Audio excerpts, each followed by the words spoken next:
Sir ఈ project మీ బావకి ఇచ్చారు సార్. ఈ ప్రాజెక్ట్ మీ అల్లుడు అడుగుతా ఉన్నాడు సార్. చైతన్య నాయక్ గారు వస్తున్నారు సార్. రమ్మను. Okay sir. సార్ ఈ ప్రాజెక్ట్ అమ్మాయి గారు అడుగుతా ఉన్నారు సార్. వీళ్ళకి ఇంకా బ్యాడ్ టైం స్టార్ట్ అయినట్టే. ఆఖరి ప్రాజెక్ట్ ఏదో చూపించాడవరా. అలాగే సార్. సార్ ఈ ప్రాజెక్ట్ కూడా సార్ ఆయన వచ్చారు.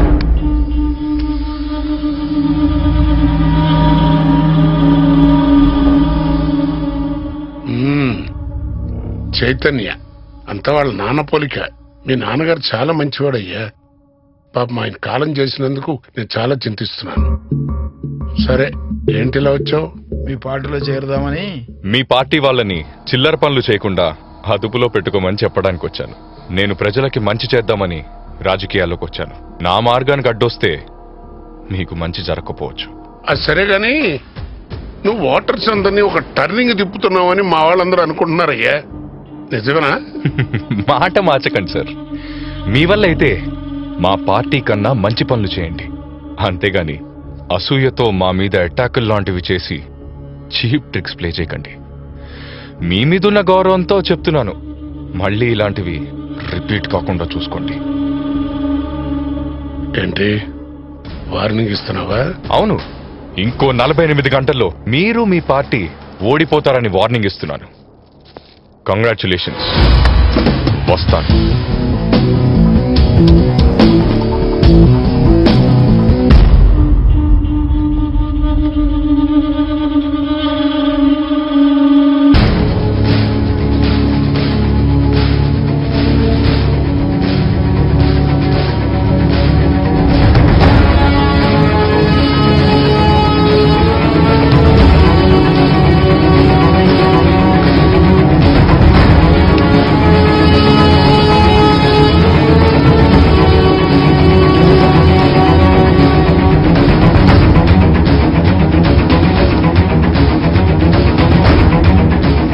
ఈసారి కనీ విని ఎరుగని రీతిలో అనూహ్యంగా ఎక్కువ శాతం ఓట్లు పోలయ్యాయి. ఇక తాజా ఎన్నికల ఫలితాలను ఒకసారి చూసినట్లయితే ఖమ్మం నియోజకవర్గం నుంచి సమసమాజ పార్టీ తరఫున పోటీ చేస్తున్న కన్నబోయిన రామారావు తన ప్రత్యర్థి వై వెంకటేశ్వరరావుపై 81,456 ఓట్ల మెజారిటీతో గెలుపొందారు. ఊహించిందే జరిగింది.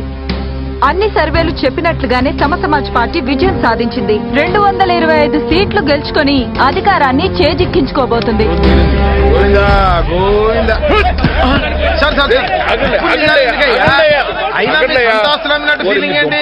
పబ్లిక్ సొమ్మే కదా. దండం పెడతా. ఆగండియా. 4 గుర్తుకు బాబు కోట్ల కోట్లు ఇచ్చారు బాబు. ఆ బాధ ఉంటుంది వాళ్ళకి. ఎవరన్నా నోరు తెచ్చారంటే చంపేస్తా. ఏంట్రా ఇది? ఏంట్రా ఇదంతా? అసలు మీరు పార్టీ ఆఫీస్ అనుకుంటున్నారా, ఎమ్మెల్యేలు అనుకుంటున్నారా? మరి మీ దుంపల దగ్గర దండం పెడతాను, ఆపండిరా. ఎలాగరా మిమ్మల్ని మెయింటైన్ చేసేది నాయుడు? ఇక అటు ప్రగతి పథం పార్టీ అధ్యక్షులు మరియు గౌరవనీయ ముఖ్యమంత్రి ప్రగతి పథం పార్టీ ఘోర పరాజయానికి నైతిక బాధ్యత వహిస్తూ కొద్దిసేపటి క్రితమే తన రాజీనామా ప్రకటించారు.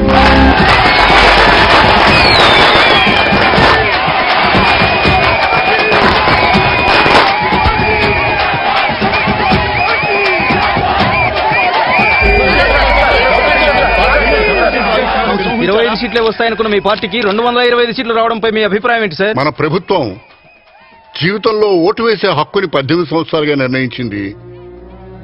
ఉద్యోగాన్ని విరమించే అవసరాన్ని 60 సంవత్సరాలుగా నిర్ణయించింది. జీవితంలో మంచి చెడ్డలను అవగాహన చేసుకునే వయస్సు 18. ఉద్యోగం విరమించాల్సిన అవసరం 60. ఓటు హక్కుని వినియోగించుకోవడానికి అందరూ ఆతృత పడతారు, కానీ పదవిని విరమించాల్సిన అవసరాన్ని మన వాళ్ళు, ముఖ్యంగా రాజకీయ నాయకులు అర్థం చేసుకోవటం లేదు. ఇది మన దురదృష్టం. ఒక రాజకీయ నాయకుడిగా బాధ్యతతో చెప్తున్న మాటలు ఇవి. అంటే మీరు రాజకీయాల నుంచి రిటైర్ అవుతున్నారా? ఇది మీరు అనుకుంటున్న రిటైర్మెంట్ కాదు. మా అనుభవాన్ని, పరిణతిని పణంగా పెట్టి ఈ దేశపు పాలన బాధ్యతని యువతరానికి అప్పగిస్తున్నాను. మా పార్టీ చరిత్రను తిరగరాసి ఓటర్ని ఆలోచించుకుని అర్థం చేసుకునేటట్టు చేసి సమసమాజ నిర్మాణానికి తెరలేపిన ఈ యువతరం కేవలం యువతరమే కాదు, ప్రభంజనం, మహాప్రభంజనం. ఈ ప్రభంజనానికి మూలాయుధం ఈ చైతన్య.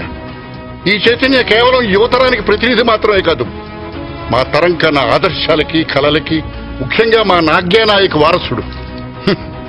ఈ దేశంలో వారసత్వానికి తూకపరాయి పుట్టుక కాదు, కాకూడదు. ఆలోచన కావాలి, ఆదర్శం కావాలి.